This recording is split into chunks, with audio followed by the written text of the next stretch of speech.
Estoy aquí para explicarte cómo ocurre el movimiento del agua dentro de la planta. El agua se mueve por una diferencia de potencial hídrico, desde un potencial hídrico mayor a un potencial hídrico menor. La entrada de agua, por lo tanto, es un movimiento pasivo que ocurre por una diferencia de potencial que hay entre afuera de la raíz y dentro de la raíz.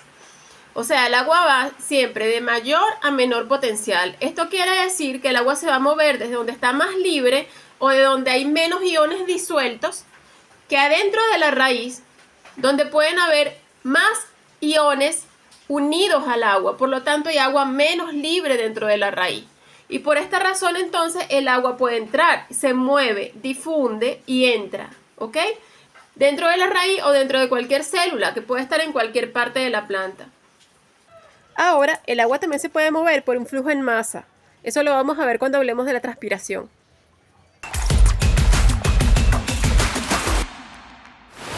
Bueno, te lo voy a explicar de una forma sencilla. Supón que tú tienes hijos y tienes un esposo y tienes una familia numerosa, entonces tienes muchas personas que dependen de ti, ¿verdad? Y entonces para ti es más difícil moverte, ¿verdad? Para ti es más difícil salir, estar por ahí, ir al cine, quedarte durmiendo en casa ajena y tal, ¿verdad?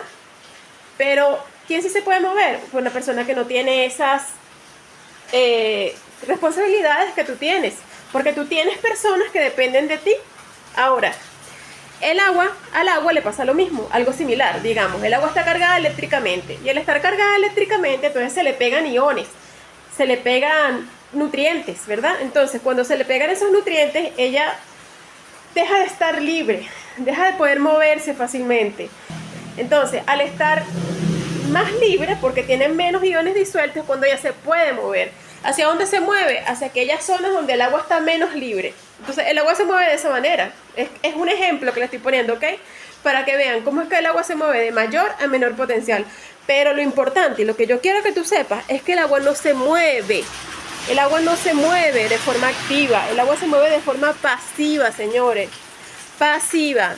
Por una diferencia de potencial hídrico. Nunca jamás se necesita iones hidrógeno para que el agua se mueva, porque el agua no utiliza bombas de ATP para moverse.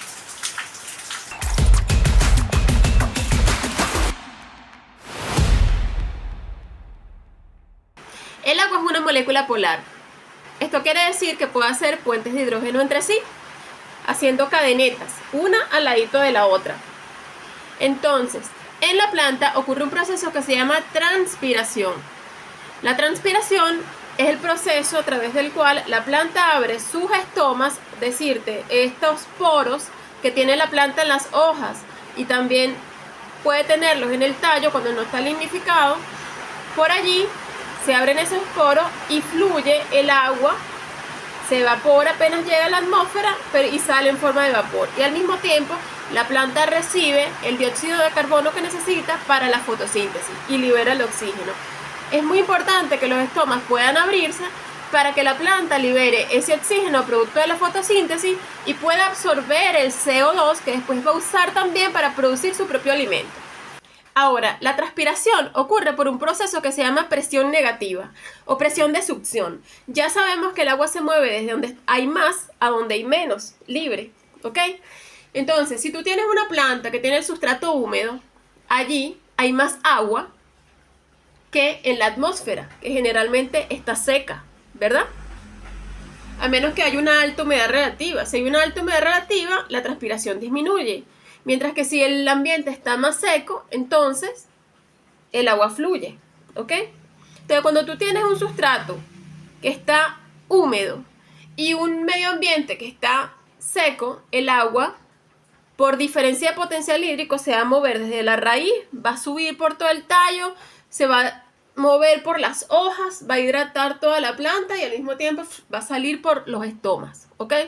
Este es un proceso muy importante, sobre todo en los árboles, en todas las plantas, pero en los árboles que son muy altos, la transpiración es un fenómeno muy importante para el movimiento de agua en la planta.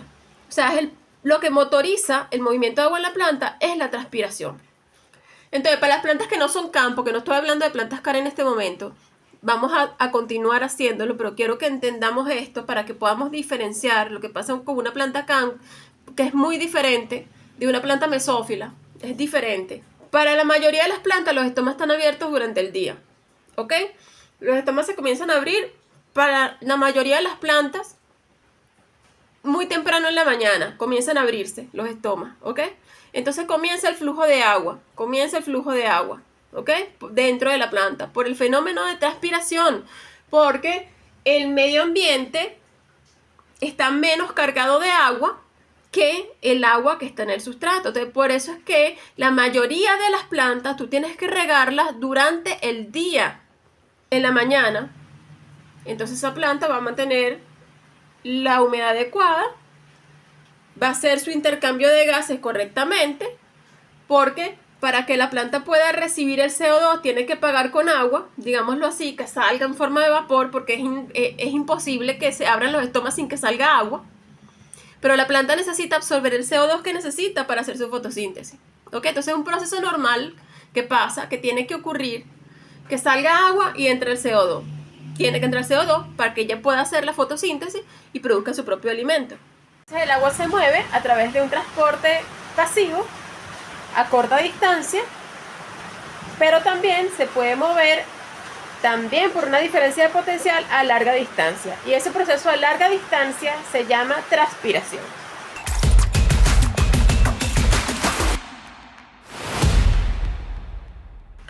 ¿Qué pasa con las plantas CAM? Las plantas CAM, como su ambiente de origen es seco, o sea, hay limitaciones por agua, ellas genéticamente y fisiológicamente y morfológicamente tuvieron que adaptarse a esas condiciones. Entonces las plantas CAM tienen dentro de su célula unas grandes vacuolas donde ellas reservan el agua, ¿sí? La vacuola, digamos que es una bolsa que está dentro de la célula repleta de agua. ¿Por qué? Porque ella se tiene que defender. Se tiene que defender ante esas condiciones de su origen, ¿ok? ¿Qué otra cosa hicieron? Ah, bueno, son plantas que abren sus estomas de noche y los cierran de día.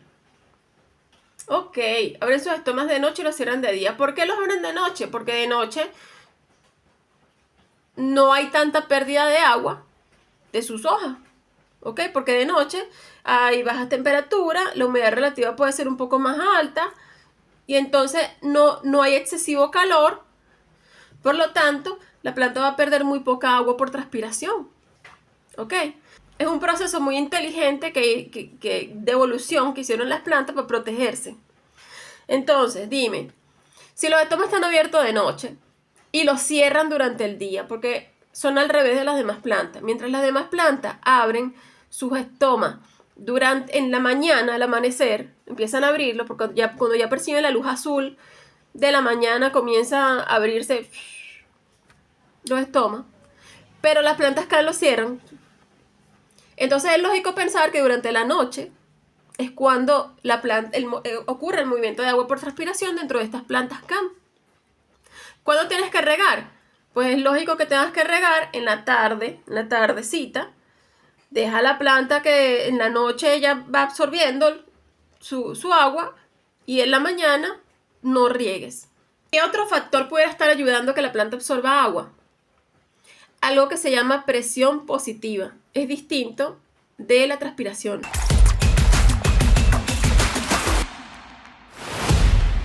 ¿La transpiración es la única manera en la cual se puede mover el agua dentro de la planta? No, también existe un fenómeno que se llama gutación, pero la gutación se da bajo condiciones específicas.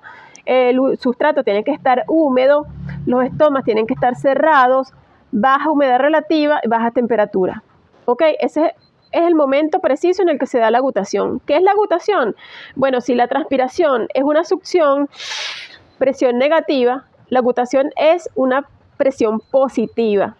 O sea, si tú tienes una jeringa y quieres tomar líquido con la jeringa, tú le haces una presión negativa de succión, ¿verdad? Pero cuando vas a inyectar, ejerces una presión positiva. O sea, lo inyectas, ¿verdad? Y es distinto. Entonces, ¿qué pasa ahí? La planta tiene que absorber algunos nutrientes, acumularlos dentro de las raíces para que disminuya su potencial osmótico. ¿Ok? Entonces, en ese caso, Cuando el potencial hídrico de la raíz, gracias a esa acumulación de nutrientes, está por debajo del potencial hídrico del suelo, el agua del suelo entra por las raíces, pero empujándolo, ¿okay? No por efecto de succión, sino por diferencia de potencial. Entonces entran las raíces, pero se van llenando los haces vasculares, se van llenando con agua, hasta que al final el agua no puede salir por los estómagos porque están cerrados, pero salen por los hidátodos. Y los hidátodos están en los bordes de las hojas. Entonces tú empiezas a ver goticas en los bordes de las hojas. Sobre todo en la planta mesófila lo ves mucho. Y ese proceso se llama gutación. También ayuda al movimiento del agua dentro de la planta. Pero lo que motoriza principalmente el movimiento de agua dentro de la planta es la transpiración. Este es un tema como controvertido por diferentes personas. Yo no le veo la lógica a regar una planta CAM durante el día. En el caso nuestro, condiciones tropicales, donde hace un calor inmenso durante el día, unas altas radiaciones, plantas que están expuestas a la intemperie, tú no las puedes regar de día. Porque aunque digan que es un mito que se sancochan las raíces, yo he visto que sí se sancochan. Sí, señor. ¿Y sabes también qué pasa? Que durante el día estas plantas tienen los estomas cerrados. Entonces el agua va a permanecer por más tiempo en el sustrato. Porque durante el día nosotros no tenemos una alta humedad relativa ni tenemos bajas temperaturas. Nosotros tenemos altas temperaturas, baja humedad relativa, estoma cerrado. Entonces el agua que va a pasar, mucha agua se va a evaporar. Normal, pero no tiene nada que ver con la planta, sino con un proceso físico de evaporación. Pero va a quedar mucha agua aquí abajo, ¿ok? Se va a calentar. Entonces eso favorece también el ataque de patógenos en el sustrato. O sea, que las raíces se pudran. También favorece que las raíces se pudran. Favorece el ataque de la fitóptora, porque hay altas temperaturas, humedad y altas temperaturas en el sustrato. Entonces, en condiciones tropicales, que es donde está la experiencia mía, y yo no puedo hablar por otros, o sea, no voy a cometer el error de hablar, puedo inferir lo que puede pasar, pero no es mi experiencia. Mi experiencia es en condiciones tropicales. Entonces yo te puedo decir que este tipo de plantas se riegan en la noche, en la tarde, cuando está cayendo 5 de la tarde, 4 de la tarde, ¿sí? Para que mantenga el agua en el sustrato y ello lo vaya absorbiendo durante la noche. ¿Ok?